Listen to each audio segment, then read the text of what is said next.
pegar rapidamente algumas perguntas de vocês e primeiro o Rob responde, depois os outros, mas as perguntas já podem ser para todos, ok? Então, perguntas objetivas e diretas para a gente poder aproveitar bem o nosso tempo. Obrigado. Boa tarde. Meu nome é Daniela. Eu atuo hoje em 3 setores: negócios de impacto, pequenas e médias, com consultoria em sustentabilidade e também em ONG. E a minha questão, como eu tenho experiência no setor de impacto, por que a gente tem exemplo, né, porque eu nunca vi o setor público apoiando esse tipo de iniciativa. Então, a gente tem as grandes empresas, a gente tem as fundações, mas cadê o setor público para aqueles exemplos que a gente já tem mais estruturados de empresas de impacto, empresas escaláveis?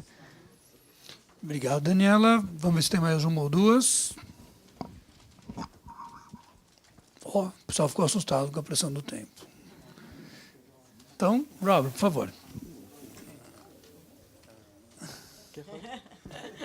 Eu acho que do governo talvez a gente possa falar, a gente tem acompanhado, né? Assim, eu acho que o setor público ele é fundamental quando você está falando de escala, né? E de escala desses empreendimentos, só mesmo pensando em políticas públicas, né? Um exemplo bastante interessante que a gente está agora acompanhando e que para criar uma jurisprudência, porque o setor público também é muito conservador, então outros têm que ter mais ousadia para que você possa replicar. Mas o governo de São Paulo tem feito um trabalho bem interessante, que tem uma chamada PitGov, onde faz umas chamadas, né, para empreendimentos que queiram testar nas plataformas, dentro em setores da área da saúde, de educação. Está agora saindo uma chamada bem bacana, e aonde esses empreendimentos podem testar os seus modelos, né, só que não envolve nenhum tipo de pagamento e remuneração para esses empreendimentos. Mas, assim, a ideia é que você consiga aquilo que era uma solução que você imaginava, por exemplo, um aplicativo, né? Por exemplo, o último PitGov fez todo no Poupinha, no Poupa Tempo, né? Toda essa interação com a comunidade foi uma solução criada por uma startup, né? Ou um aplicativo que lida com os pais, os alunos e a escola, né? Então, são algumas organizações que começam a testar aí e testam em milhões, né? Porque você cria uma solução e depois, quando você chega em milhões, você vê a problemática. E a gente tem discutido nesse ecossistema quanto que fundações e institutos não podem ajudar alguns empreendimentos a, nesse momento de teste, né, desses modelos inovadores, para que depois isso vire e possa ser aí comprado, né, efetivamente por governos, né? A gente tem aí também iniciativas de social bonds, de contratos de impacto social, também tentado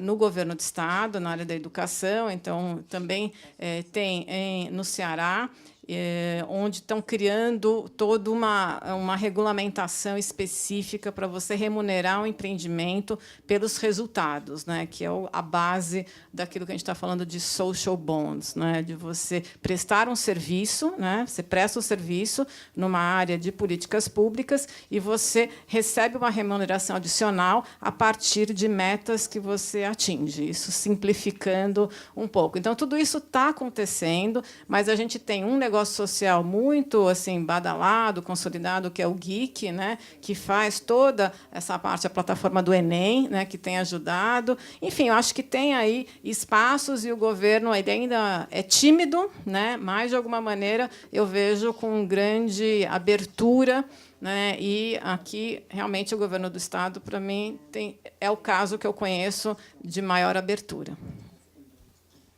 Eu acho que talvez seja importante pensar nos diversos papéis que o governo pode e deve ter nesse setor, né? Então, acho que talvez a gente fale bastante do papel do Estado como comprador.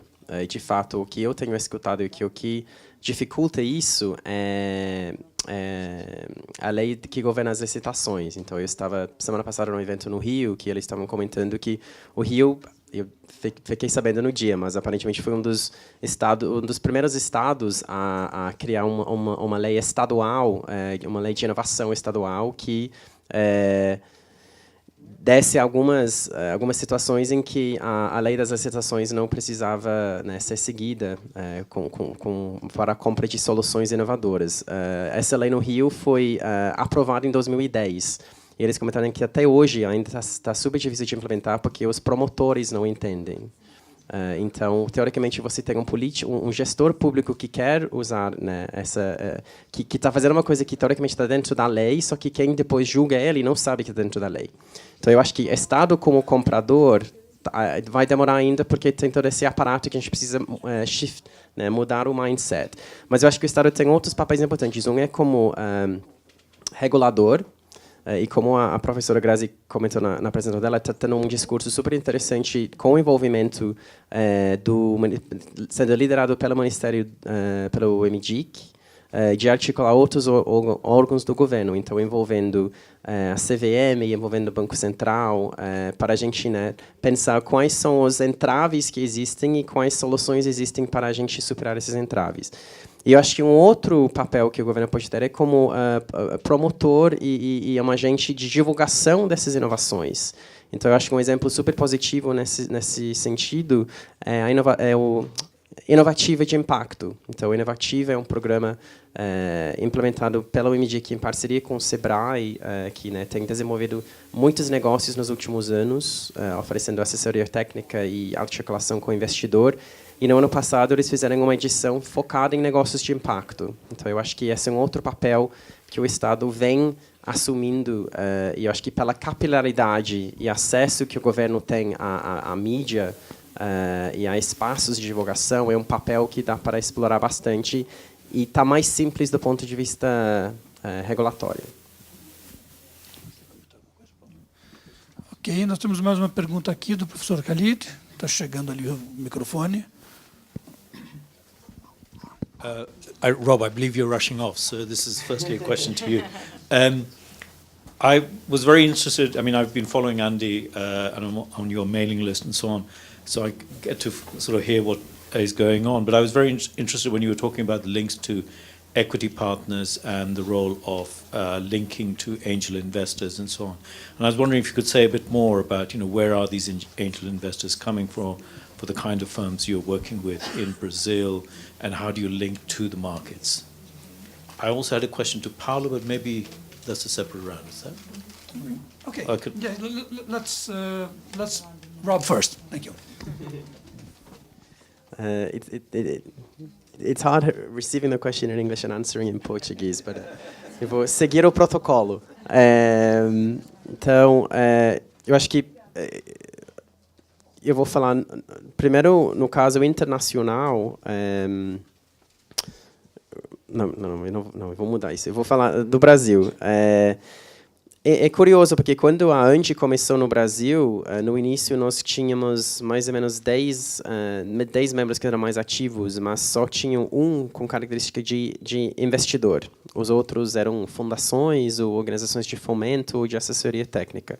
Hoje em dia, a gente está caminhando para quase metade dos membros locais no Brasil são gestores de investimento.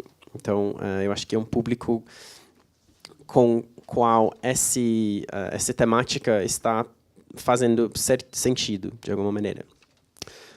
Isso ao lado dos fundos de venture capital, principalmente. Investidores anjo, ainda, assim, eu também gostaria de saber onde eles estão. O que tem uma associação fazendo um trabalho super interessante que chama Anjos do Brasil, que tem o papel de ser um agente que articula e apoia e divulga o trabalho dos investidores anjo, e eles estão tentando assim mostrar para os anjos dentro do cardápio de possibilidades de investimento, já que você está disposto a fazer uma coisa maluca, porque colocar seu próprio CPF em jogo no negócio que outro vai gerir já é uma loucura. Então, por que não fazer uma coisa mais louca ainda, que é um negócio que também quer ter um impacto social e ambiental positivo? Tá difícil por uma série de questões. Tinha até pouco tempo proteção nenhuma jurídica para esse investidor. E eu acho que outra coisa que eu achei interessante, ouvindo Anjos do Brasil falando, há um certo mito sobre qual é o perfil desse investidor. Então, a gente não está falando de alguém que está com 2 milhões de reais assim, no bolso para investir em uma coisa só porque é legal.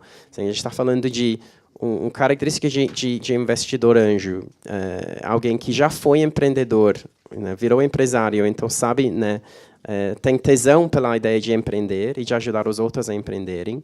Porém, pelo nível de patrimônio que tem, e por isso será uma oportunidade de investimento extremamente arriscado, geralmente tem um valor que ele pode, ou ela pode investir de 60 a 80 mil reais dentro, né, do seu portfólio geral de investimentos. Então, é um valor que eu acho que, né, para mim, seria bastante, se fosse o meu dinheiro. Mas, do lado do empreendedor, 60 mil reais não vai resolver muita coisa.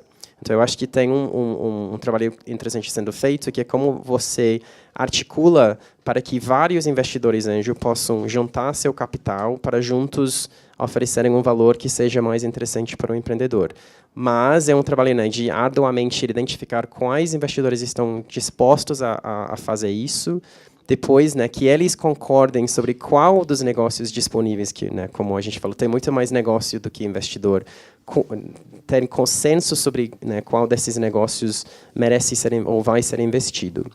Então, é um trabalho que a gente ainda está indo, né, em passos de bebê.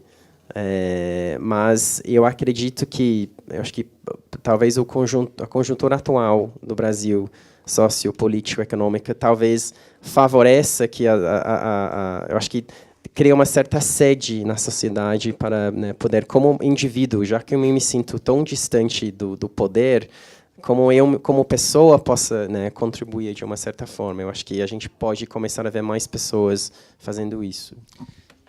Ok, sim, só coloca assim, depois a gente não vai poder pegar mais perguntas nessa sessão por conta do tempo total, né? Pegar só a pergunta do Khalid rapidamente para o Paulo e a gente aí segue. Então, brevemente, complementando, assim, eu acho que os anjos eles estão se estruturando, né?